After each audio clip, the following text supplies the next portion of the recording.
Eh, Antes de entrar en temas nacionales y noticias, sí me parece importante destacar eh, una breve nota luctuosa, y es que ayer falleció el empresario y filántropo Haralambos Bobby Sanetatos.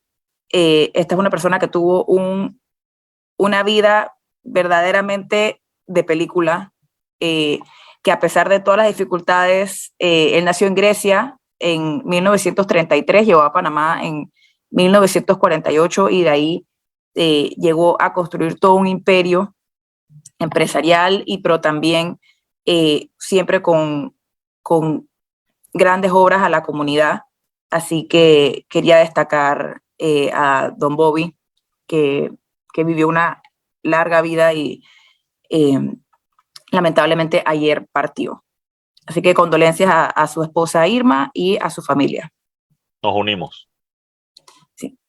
Bueno, adicional a eso, si mientras el ministro Tejada termina de conectar su cámara y su micrófono, una noticia muy llamativa fue que empezó con rumores de que se estaba pidiendo la renuncia a un directivo de la ACP, y ya ayer para el final de la tarde resultó que se estaba hablando de Jorge González, quien dijo al diario La Prensa que le habían solicitado la renuncia, y luego el ministro del canal, Aristides Royos, le confirmó a TVN que en efecto le pidió la renuncia.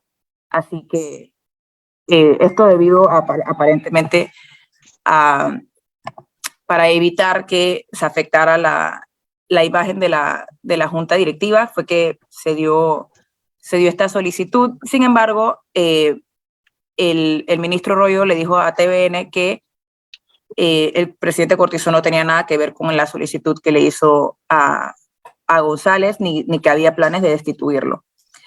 Así que dice que fue a título personal, por líos judiciales que enfrenta a Jorge González. Así que importante destacar eso. Bueno, parece que ya está listo el ministro Tejada. Buen día. Entiendo que nos acompaña desde Perú.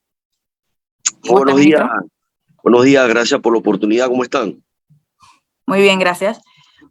Ministro, el Ministerio de Gobierno para muchas personas es un misterio exactamente qué es lo que hace, pero una de las entidades básicamente es como un conglomerado de distintas entidades, entre esas los bomberos.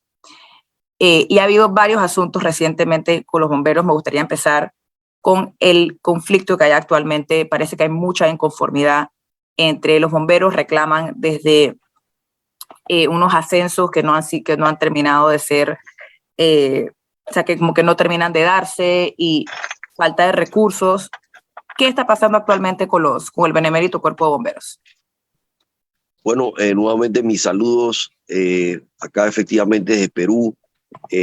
Hoy preparándonos para tener un encuentro importante con los equipos de desastre del país, preparándonos para el simulacro del próximo mes, primer simulacro que va a tener el país el próximo del 13 al 16 de junio, un simulacro no regional, sino continental, porque va a haber una participación de todos estos países, nuestro continente. Como tú hablabas, mencionabas un poco y rápidamente para entrar en el tema bomberos, el tema del Ministerio de Gobierno es un ministro coordinador, un ministro articulador, un ministro que tiene como responsabilidad establecer la gobernanza, la buena administración pública y gestionar la administración de más de 7 instituciones importantes del Estado, entre ellas bomberos, como presidente del patronato y de la junta directiva. Es importante describir y destacar la función del ministro de Gobierno en la presidencia de la junta directiva de los bomberos, y es dos funciones por ley, que es presidir la junta directiva con dos tareas específicas: promover políticas o acciones tendientes, políticas públicas encaminadas a poder mejorar y fortalecer la institución, y de igual manera el presupuesto, establecer directrices en materia financiera, que son básicamente las dos tareas importantes, y lo hemos estado explicando. Existe autonomía en este caso, al ser el ministro no el director del Benemérito Cuerpo de Bomberos, sino presidente solamente del patronato únicamente. En ese sentido, más allá de esas funciones o tareas constitucionales, es una responsabilidad apoyar a esta institución tan noble, el Benemérito Cuerpo de Bomberos, una institución que honra al país con su esfuerzo. Esta institución ha tenido algunos conflictos que trazan más allá de 15 años, donde no se han realizado, no se realizaban ascensos cumpliendo con los escalafones de la ley, y sin llegar a ascensos por rango y sin llegar a cubrir los ascensos económicamente. ¿Qué quiere decir esto? De que daban ascensos sin los recursos, o sea, podían generar 2 ascensos sin eso ver un beneficio económico a nivel salarial, o simplemente no se hacían ascensos, y luego se esperaban acumular ascensos para hacerlo. Esto así violando algunas disposiciones legales. Ahora, ya el día de ayer, a eso de las 12:30, 1 de la tarde, se logró un acuerdo con lo que es una normativa que pueda restablecer el tema de los ascensos en esta institución. Y el tema del presupuesto, por supuesto que el presupuesto, producto de la pandemia, siempre ha sido recortado. Hay una situación financiera, eso es correcto. El país, luego de esta pandemia, en estos momentos afrontamos momentos difíciles, financieramente hablando. Sin embargo, se va a hacer el esfuerzo y ya el Ministerio de Economía y Finanzas va a hacer, Camila, los traslados necesarios, porque es un tema, yo puedo decir incluso un tema de derecho humano, un tema, un reconocimiento y un merecimiento que no puede la institución estar inmersa. A pesar de la situación, al gobierno le toca hacer un esfuerzo, ¿no? Y porque ellos están amenazando con una serie de medidas a partir del lunes, o están advirtiendo de las mismas. Incluso ahora que usted mencionaba ese simulacro internacional, una de las medidas que ellos han adelantado posiblemente es no participar. Pero entonces ya la situación está en camino a ser remediada, es lo que estoy entendiendo. Ya el MEF está involucrado, Sí, para tratar de solucionar. Okay. Es correcto. Hay 2 ejes importantes. El eje de normativo, que ya logramos culminar un decreto en estos momentos, y debemos tener mucho cuidado porque los decretos, las resoluciones ministeriales pasan por el espectro constitucional, y el decreto que se tenía en borrador tendría que pasar el matiz constitucional al final, las revisiones del equipo, y es lo que le explicamos a los compañeros del Cuerpo Bombero, que debía cumplir allí sin violar ninguna disposiciones, ni propia, ni siquiera las leyes especiales.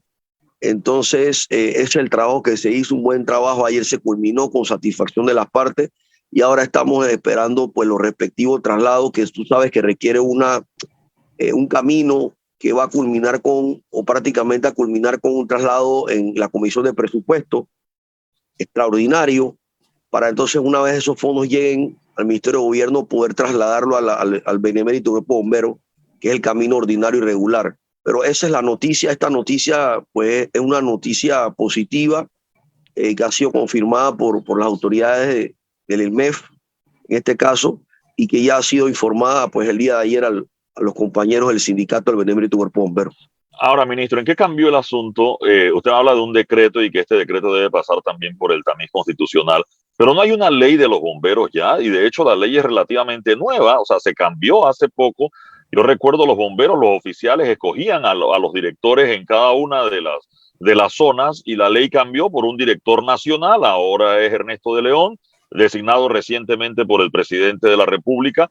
Y por esas leyes nuevas. ¿Y por qué tenemos que hacer decretos, o qué cubre este decreto que no estuviera en la ley? Incluso lo del sindicato de bomberos o asociación de bomberos es producto de esa ley nueva que también se tiene, ¿no? Que, reitero, es relativamente nueva. Efectivamente, Eduardo, es muy importante tu pregunta, porque es lo que nos han consultado sobre ese punto en particular. Te puedo decir que, en producto de la explicación esa que como antecedente he presentado, que hay una mora de 15 años de los ascensos, todo establece que debes tener como requisito una cantidad de años mínimo, unas certificaciones necesarias, y también, además de las certificaciones, que deben de estar descritas dentro de un periodo, mediante un proceso, mediante mecanismos establecidos en la ley que tú bien mencionas, también establece una cantidad de ascensos y cómo deben darse los ascensos. Sin embargo, producto de que no se dieron los ascensos, esto es bien importante, no se dieron los ascensos en los tiempos que oportuno, mediante las certificaciones necesarias, porque recuerda que es importante mencionarte que bajo algunas administraciones fallidas, pasadas, no entrar a mencionar administraciones, si no es mucho más allá de eso, es poder generar una solución. Sin embargo, esta mora la ha reconocido el sindicato, la ha reconocido el propio estamento a través de todas sus unidades gestoras, y este decreto lo que va a hacer es a flexibilizar lo que no se hizo en los momentos que se debieron haber hecho en cuanto al tema de las certificaciones, en cuanto al reconocimiento de los años mediante resoluciones y certificaciones, Eduardo, y poder entonces hacerlo fuera de los tiempos, en estos tiempos, pero más que todo yo pudiera aclararlo, es regularizar lo que no se hizo. Ese sería, para que ser un poco más claro, es regularizar lo que no se hizo cuando se debía de hacer. O sea que el decreto es de hoy para atrás. Es correcto, Eduardo. Okay. Esa es la explicación. Creo que es lo más correcto. O sea, una especie de retroactividad para ser un poco más claro y más preciso. Bueno, hora de irnos a un cambio comercial. Regresamos en breve con el ministro de Gobierno, Roger Tejada, y también tenemos pendiente hablar de manejo de desastres. Así que quédese con nosotros porque regresamos en breve. Sí, Murgas Torraja tenía una pregunta cuando nos íbamos al cambio, Rubén. Sí, estamos aquí, nada, para quienes se unen tarde, estamos aquí con el ministro de Gobierno, Roger Tejada, quien amablemente se ha unido a este programa desde Perú. ¿O no, señor Murgas? Ministro, ya se aclaró bien qué fue el caso de las explosiones en los edificios, porque eso como que no ha quedado claro del todo. Si fue culpa de los bomberos o de los edificios, o qué es lo que ha pasado ahí en ese tema, porque todavía siento que no le hemos puesto punto final a ese tema. Profesor, primero un honor, le envío un saludo, un abrazo acá desde el Perú. Estamos en misión oficial. Efectivamente, el tema no ha terminado. El tema está dentro de una investigación muy profunda, porque le voy a explicar de una forma muy didáctica. Se dio una situación en el piso 14 del edificio PH Urbana y se dio una situación en el piso 12 del PH Urbana, y uno vinculado a unas tuberías y el otro vinculado a una estufa. Efectivamente se ha confirmado que se dieron dos situaciones. Sin embargo, lo que toca descifrar a nivel técnico, porque nosotros no vamos a poder hacerlo, y para eso hay que hacer algunas reconstrucciones. Si me pregunta cómo se darán cuenta, es con reconstrucción y con técnicos especialistas de tuberías, de estufa, una cantidad de especialistas que va más allá de los propios bomberos, que tienen especialistas de incendios, de esbure, pero ya esto lo que requiere es técnicos mucho más especializados para determinar qué cosa, profesor, para determinar la causa de origen. Entonces, en estos momentos sabemos que se dieron de 2 a 3 situaciones en el edificio, producto de que fue una explosión simultánea que ha recogido diversas fugas. Yo creo que, y espero ser un poco claro en esto, se dieron varias fugas. Sin embargo, hay que encontrar el origen. ¿Cómo encontrar el origen si ya la explosión se dio? Y hay diferentes, y sabemos las causas y la onda expansiva lo que destruyó. Entonces, para eso se requiere un trabajo pericial muy fino, profesor, y en estos momentos, para poder dilucidarlo, se requieren entonces ya los informes finales de estos peritos que ya entraron a hacer los trabajos, y una vez estén los informes periciales listos, y no tengo la menor duda que el propio sistema judicial, con el apoyo de los bomberos, de la UTP, que tiene una reputación también importante, los peritos de la Universidad Tecnológica, se podrá dilucidar esto, profesor, pero es un poco de determinar el origen, no la causa. Ya se determinó la causa, multicausa o multiefecto, ahora es determinar el origen causal de la explosión. ¿Y tienen más o menos un estimado de tiempo de ¿Cuándo se conocerá ese informe final? Bueno, se nos ha dicho que para este año, yo primero me indicaron en septiembre, o sea, en unos meses, y luego me indicaron que más allá de este año no se debía tener ya esa posición final, que le va a dar tranquilidad, porque recuerden que los bomberos, la UTP, los peritos del Ministerio Público dan un informe preliminar, un diagnóstico técnico preliminar. Sin embargo, luego de las entrevistas, luego de recoger todas las piezas o todos los informes, ya se da un informe final. Ese informe final va a ser concluyente y va a arrojarnos una tranquilidad al país, más que todo al Ministerio de Gobierno, a los bomberos, una tranquilidad al país. Ahora, ministro, usted se encuentra en Lima por un tema de manejo de desastres. Correcto. Y en Panamá se va a llevar a cabo un simulacro sobre este tema. Recientemente, y el tema está un poco en boga porque recientemente se dieron varios sismos en Panamá, y lo cual generó preocupación entre la población.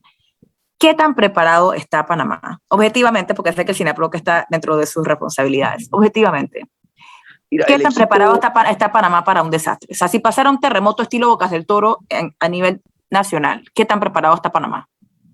Mira, quiero decirte primero, con mucha responsabilidad y sinceridad, que como esto se da, el cambio climático ha generado situaciones nunca antes vistas.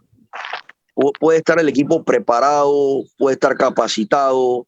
Sin embargo, estos desastres no saben o no sabemos precisamente sabemos cómo inician, pero no cómo terminan.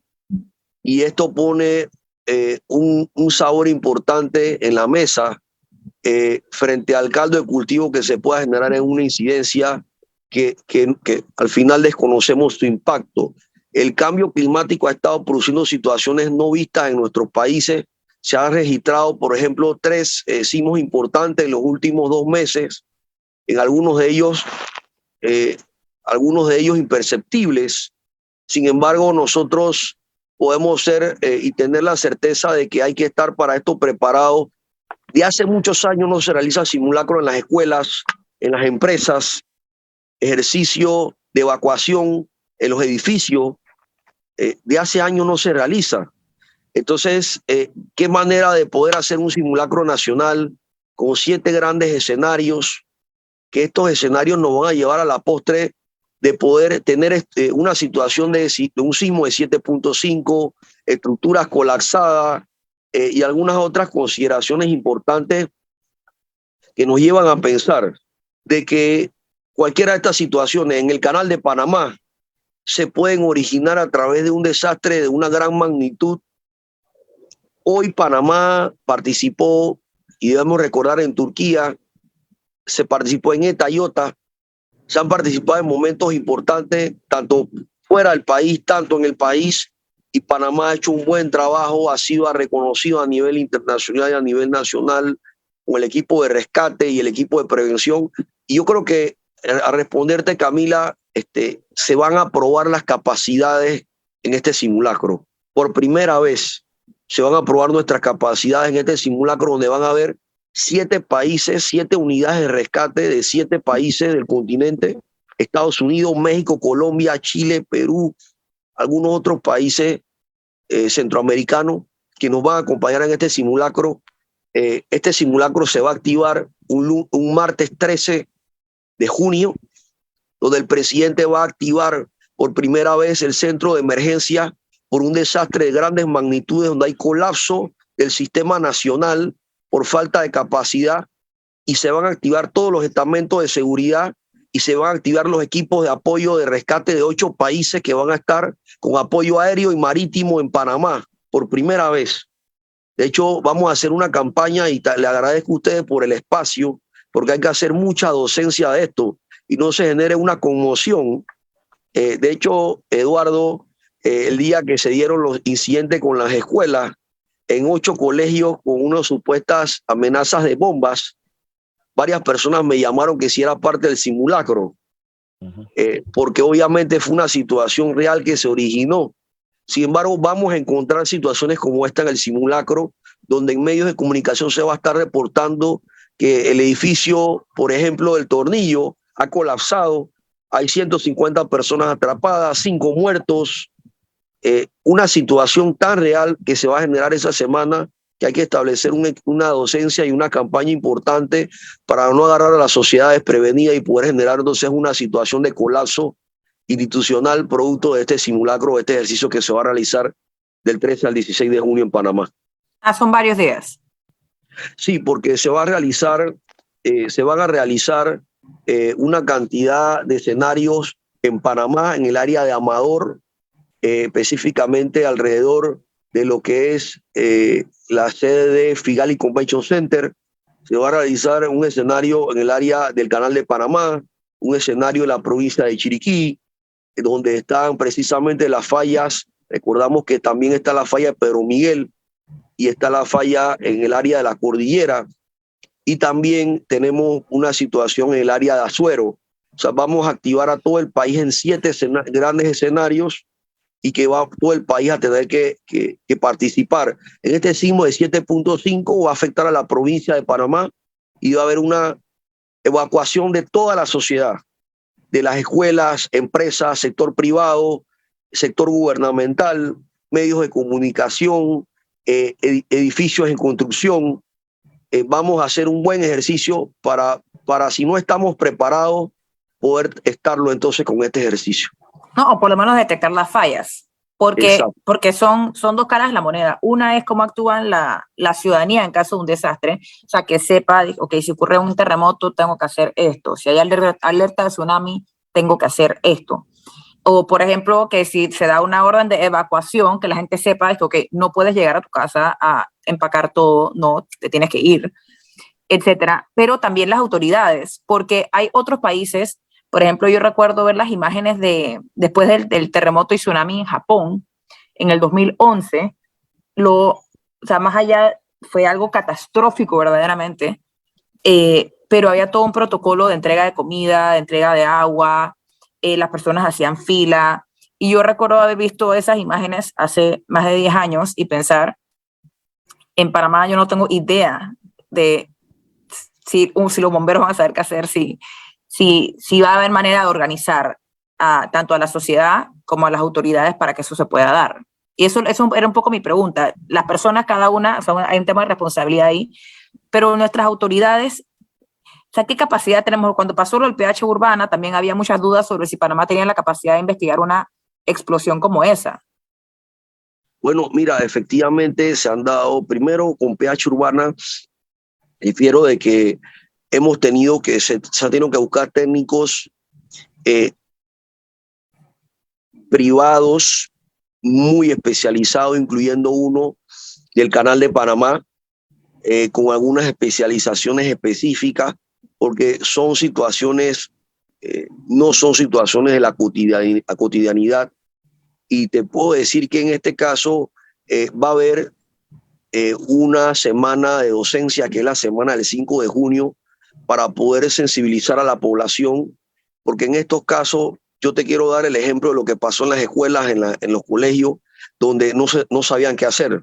Los maestros no sabían qué hacer, los estudiantes no sabían qué hacer. De hecho, los estudiantes salieron de la infraestructura del colegio, pero se quedaron al lado de la infraestructura, pegados a la pared.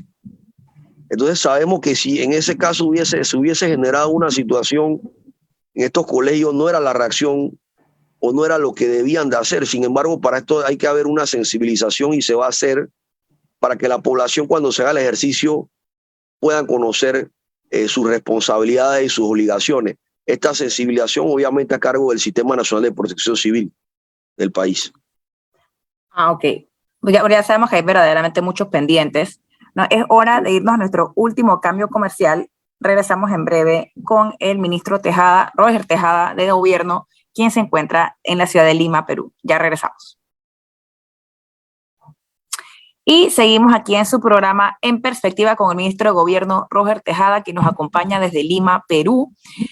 Otra de las grandes responsabilidades del Ministerio de Gobierno es el sistema penitenciario, que ha tenido varias controversias en los últimos años, desde la masacre que hubo, creo que fue en el 2019, en diciembre, así como custodios y funcionarios que han estado involucrados en la introducción de drogas, armas y otro tipo de artículos prohibidos.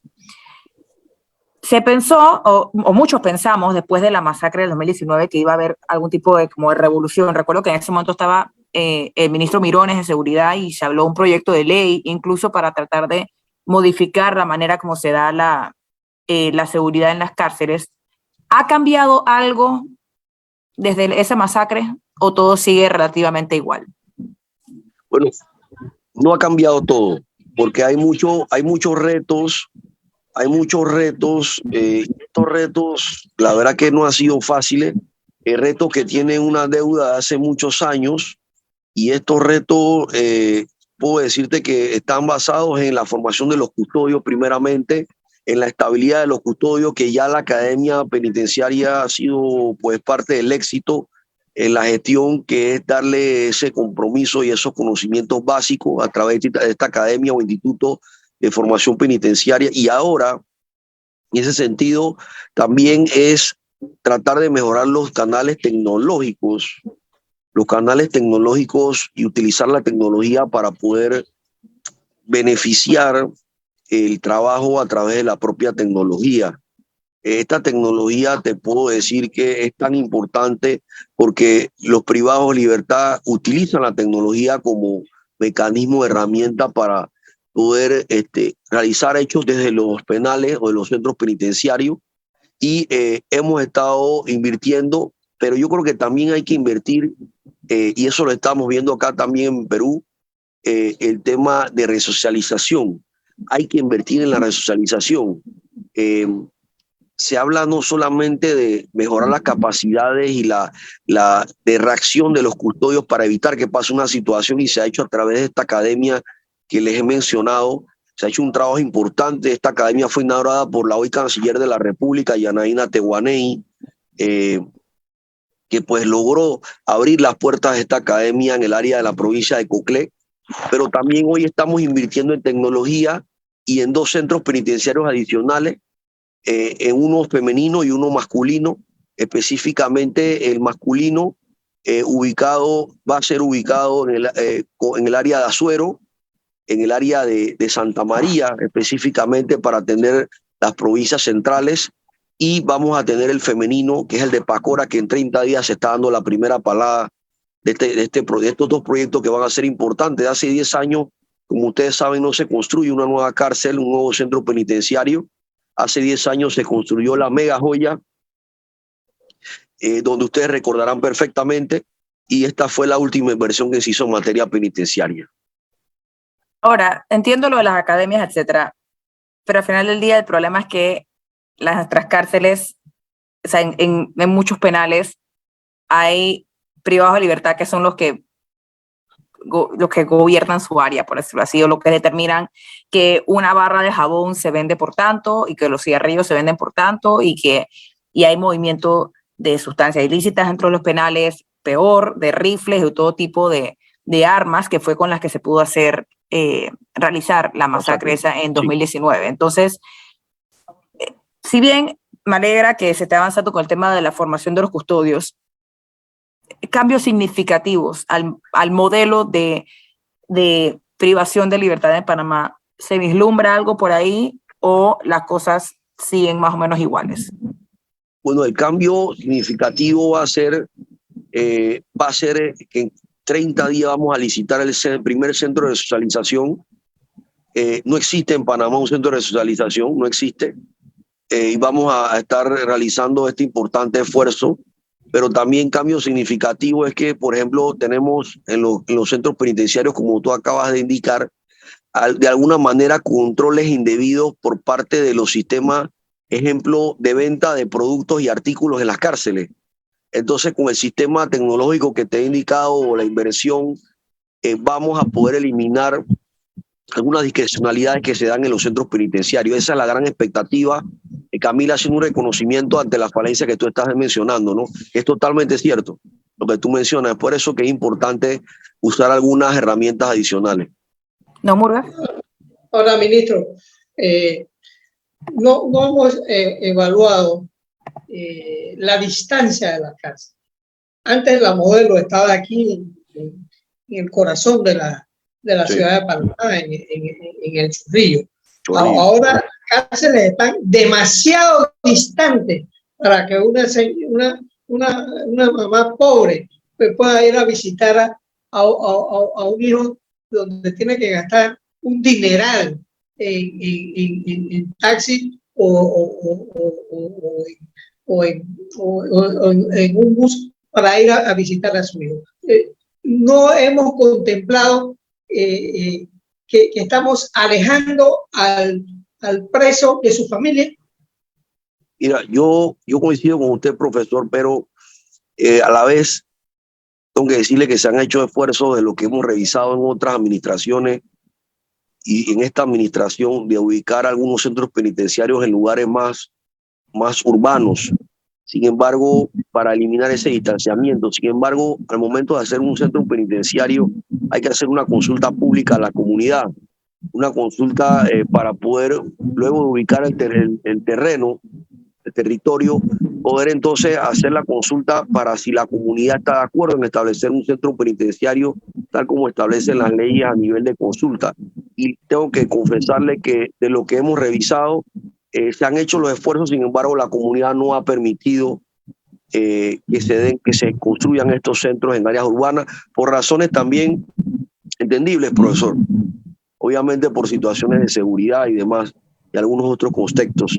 Pero estos centros que se están haciendo, por ejemplo, ahora, por ejemplo, el de Azuero va a quedar en un área relativamente céntrica y el del centro femenino queríamos hacerlo en área urbana. Sin embargo, debo recordarle que en este caso el centro femenino de Empacora de IBT quedó como un monumento al país y lo estamos rescatando luego de que estaba básicamente construida en las fundaciones únicamente de hace 8 años y va a ser una obra rescatada del gobierno nacional. Solamente estaban las fundaciones de hace 8 años ahí construidas, una inversión de $5 millones en esas fundaciones, pero hoy va a ser rescatada y en 30 días va a iniciar este centro femenino que va a ser el más grande del país. Ministro, se nos van a acabar los minutos y yo quiero cambiar también de tema. Esta semana ha sido noticia el asunto de la descentralización y de la cantidad de fondos que se van llevando a las juntas comunales. Yo hablo con un alcalde y me plantea situaciones donde los corregidores los pagaba el Ministerio de Gobierno y Justicia. Y resulta que con el cambio, ahora los llamados jueces de paz los tiene que pagar cada junta comunal y resulta que las juntas comunales no tienen los fondos o tienen que usar lo de la descentralización. En teoría no se deben usar para pagar salarios, sino para inversión, pero ¿cómo hacen con un cargo adicional que tienen hoy día como el de los jueces de paz que antes estaban dentro del Ministerio de Gobierno y Justicia? Bueno, nosotros estamos, eso es lo que es, el sistema ha quedado así con la última modificación del 2017 y ha estado funcionando de esa manera. Te puedo adelantar que estamos terminando un ciclo de consultas para presentar en el mes de junio, una modificación a la justicia comunitaria del país. Y de hecho esto conlleva a que el sistema y la estructura cambie y esté bajo el Ministerio de Gobierno, siendo en los ministerios de Gobierno, Ministerio del Interior o Gobierno de Justicia, los jueces de paz bajo el matiz del Ministerio de Gobierno, alejado de la situación municipal, porque tienes a un representante de una autoridad municipal que vive en el área y tiene que tener de alguna manera jugar un papel entre un conflicto y dos partes. Entonces yo creo que vamos a ganar autonomía con esta propuesta que la estamos conversando con la Procuraduría de la Administración y con el órgano judicial. Sí, pero todavía a los alcaldes y a los representantes aparecen en la planilla del Ministerio de Gobierno, ¿no? Bueno, en algunos casos es eso. En algunos casos está bajo el municipio, en otros casos está bajo el representante, en otros casos está bajo el alcalde. No hay uniformidad. Esa es la realidad, Eduardo, es la realidad. Encontramos que están bajo diversas autoridades. no hay una uniformidad, y es lo que la ley va a buscar ahora con estos cambios que vamos a producir, llevando este proyecto, esta propuesta al gabinete y luego a la Asamblea Nacional. Definitivamente uno de muchos desórdenes administrativos, que el problema es que como las leyes van cambiando y con una ley alegremente dicen y que bueno, ahora esto es una entidad, pero se van como emparchando sin que haya verdaderamente una planificación de cómo se quieren hacer las cosas, quién va a pagar la cuenta, etcétera. Muchísimas gracias, ministro Roger Tejada, por acompañarnos la mañana de hoy. Sé que está en Perú, así que se tomó una hora para estar aquí con nosotros, se lo agradecemos. Y por supuesto a todos ustedes que nos han acompañado a través de nuestras distintas plataformas la mañana de hoy.